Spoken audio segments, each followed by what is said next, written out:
C'est le journal du télétravail. En matière de communication, l'adage « les cordonniers sont les plus mal chaussés » se vérifie-t-il systématiquement ? C'est ce que nous allons voir dans ce nouvel épisode du journal du télétravail en parlant communication, travail à distance et confiance. Aujourd'hui, dans ce nouvel épisode du Journal du Télétravail, le podcast du magazine Management, j'ai le plaisir de recevoir Charles Boquillon, directeur des ressources humaines d'Unic. Unic, c'est un opérateur télécom B2B qui permet aux entreprises, et notamment aux petites entreprises, d'accéder simplement à tous les outils de communication numérique et de transformer leur environnement de travail. Bonjour. Bonjour. Alors, vous dites permettre aux entreprises de digitaliser leur façon de travailler, mais chez vous, comment êtes-vous organisé en clair ? Est-ce que, comme les cordonniers, vous êtes les plus mal chaussés, vous qui vendez des outils de communication et collaboration ? Alors ça peut nous arriver bien sûr, parce que ça serait prétentieux de dire l'inverse, c'est-à-dire qu'on fait pas tout parfaitement. Mais tout le monde a quand même une forte culture technique chez nous, a pas de problème à utiliser en fait des outils digitaux numériques nouveaux pour télétravailler ou pour échanger ou pour collaborer, parce que vous pouvez utiliser des outils numériques pour collaborer même en étant à 2 pièces d'écart dans le même immeuble. Vous n'avez pas besoin d'être en télétravail pour en avoir besoin. Et donc du coup, je serais plutôt tenté de dire qu'on est quand même avant tout les premiers utilisateurs des outils qu'on commercialise. Alors vous avez 144 collaborateurs. Comment est le rythme de télétravail chez Unic ? Est-ce qu'il s'est accéléré depuis les 2 ans et la crise sanitaire, ou est-ce c'était déjà une culture très présente au sein de l'entreprise ? Ça s'est vraiment accéléré. On a aujourd'hui un mode opératoire dans lequel on est entre 1 et 2 jours en télétravail quand le salarié est volontaire et que son management est OK avec ça. Et on a des salariés qui sont aussi structurellement en télétravail puisque ils vont travailler de Lyon, de Strasbourg, de Montélimar et de pas mal d'autres endroits. Donc en fait, on avait déjà cette culture avant le Covid, mais c'était ponctuel et quand c'était vraiment un besoin. Alors qu'aujourd'hui, c'est devenu, je trouve, un mode d'organisation de nos équipes et de notre travail, en fait. Vous êtes DRH, vous avez parmi vos collaborateurs beaucoup de développeurs, une population dont on sait qu'elle est assez difficile à séduire, à attirer. Est-ce que le fait de proposer du télétravail est aujourd'hui un préalable qui ne se discute plus quand on cherche à recruter des talents rares sur le marché ? Ah, tout à fait.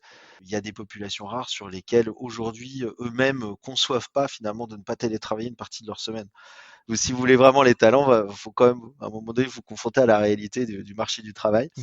Mais je trouve que ça se passe encore une fois de manière assez fluide. On se ferme pas de porte intellectuelle, mentale en fait. Et ça, je trouve que c'est un des apports bizarrement positifs de ces 2 dernières années. C'est-à-dire que ça a ouvert un peu les chakras de tout le monde quand même. On parlait d'outils, vous les aviez, vous, il y a 2 ans, au moment du premier confinement, ce qui a pu poser problème à certains, vous, c'était plutôt réglé.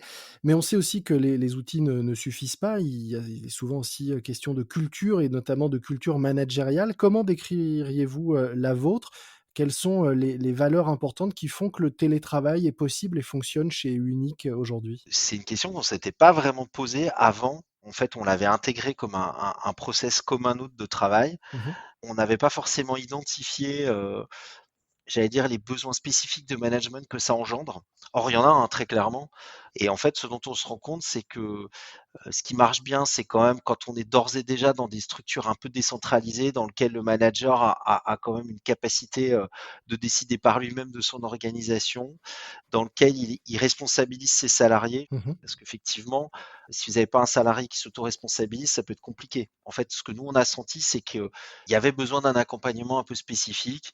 Comment gérer la démotivation d'un salarié qui est moins là ? Comment justement contrôler que son travail est bien fait ? Comment contrôler les horaires de travail ? Est-ce qu'on les contrôle ? Tout ça, c'est des questions j'allais dire ancien monde, mais enfin qui sont pas totalement incohérentes. Et donc pour moi, les grands facteurs, c'est responsabilisation, autonomie, autonomisation, je dirais, dans un néologisme. Il faut rendre le salarié le plus capable de se débrouiller par lui-même, en fait.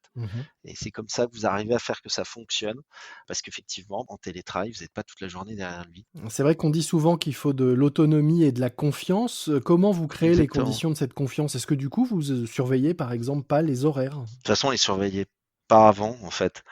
Non, mais parce Ouais. que je pense pas qu'en 2022, la pointeuse dans des entreprises d'IT, ce soit un super outil de management. Ça peut être utile dans certains cas, hein, non, mais je dis pas le contraire. Mais c'est un outil auquel, à titre personnel, je crois pas beaucoup. Sans quoi je crois, c'est plutôt dans la logique de mission et d'implication. Mmh. Quand vous avez un salarié qui a un intérêt à faire ce qu'il fait, vous n'avez pas besoin d'être derrière lui à chaque seconde, en fait. Je dirais que c'est en amont de tout ça que ça se décide. Après, il y a aussi quand même des spécificités qu'on a notées au télétravail et au sur-télétravail, et notamment Mmh. mentalement, il ne faut pas passer sa vie en visioconférence, par exemple, à mon sens. Mmh.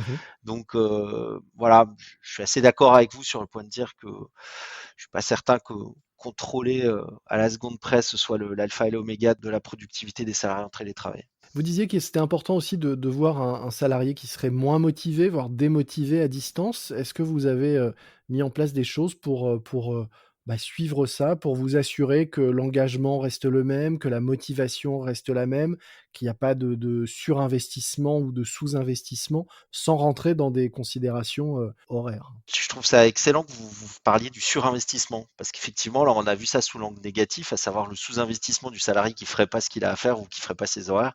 Puis aussi le surinvestissement, c'est le salarié qui arrive pas à s'arrêter. Donc là, c'est le droit à la déconnexion. Mmh.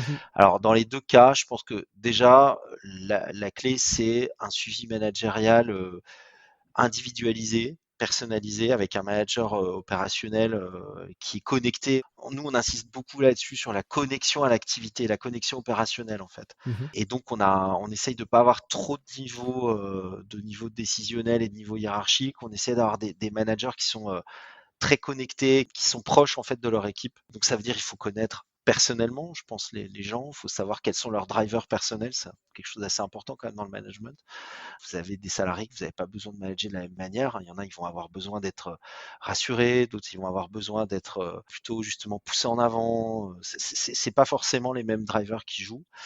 Mais ce qui est sûr, c'est que il faut mettre en place des outils dans lesquels quand même vous regardez un petit peu effectivement la charge de travail, vous mesurez ça, vous êtes attentif à ça, et ça c'est un suivi managérial qu'on essaye d'avoir avec notre management opérationnel sur lequel on a beaucoup investi depuis 2 ans en termes de formation. Est-ce que ça veut dire aussi qu'il faut, raccourcir les cycles, plus souvent revenir sur, les objectifs, fixer des objectifs, à plus court terme, avoir de la visibilité, sur, ce qu'on a à faire, ce qui est attendu et faire le point plus régulièrement qu'auparavant où finalement dans beaucoup d'entreprises on pouvait, faire, un entretien, annuel, qui comme son nom l'indique a lieu une fois par an et c'est tout? Est-ce qu'aujourd'hui ces nouvelles formes de travail obligent à, une communication raccourcie? Ouais, je pense que de toute façon, la réactivité aujourd'hui dont doivent faire preuve les entreprises dans le contexte plus général, c'est pas seulement le Covid, c'est pas seulement le contexte géopolitique actuel, c'est dans l'économie de cette première partie du 21e siècle,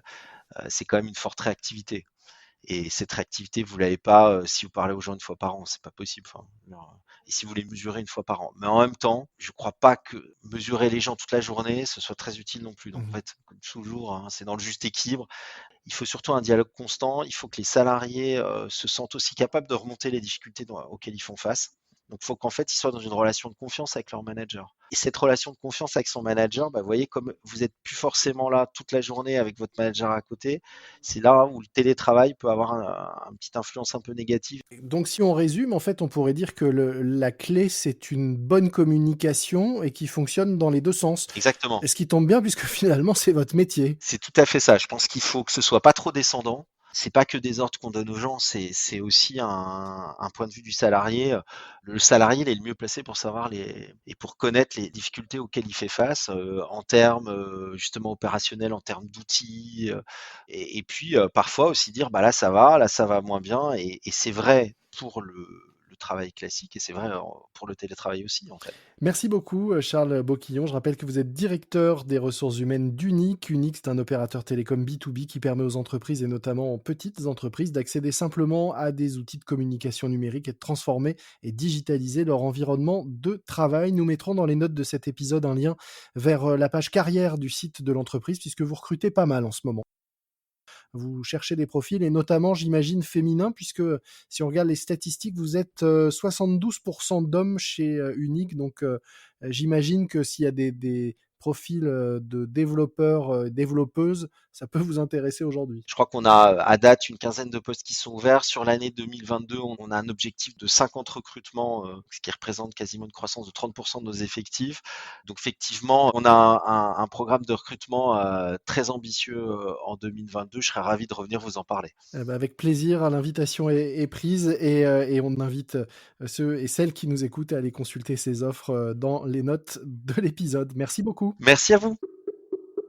C'est la fin de cet épisode du Journal du Télétravail. Si vous l'avez apprécié, mettez-nous 5 étoiles s'il vous plaît et n'hésitez pas à laisser un commentaire sur la plateforme sur laquelle vous nous écoutez. Moi je vous dis à très vite et d'ici là, bon télétravail à tous. C'est le journal du télétravail.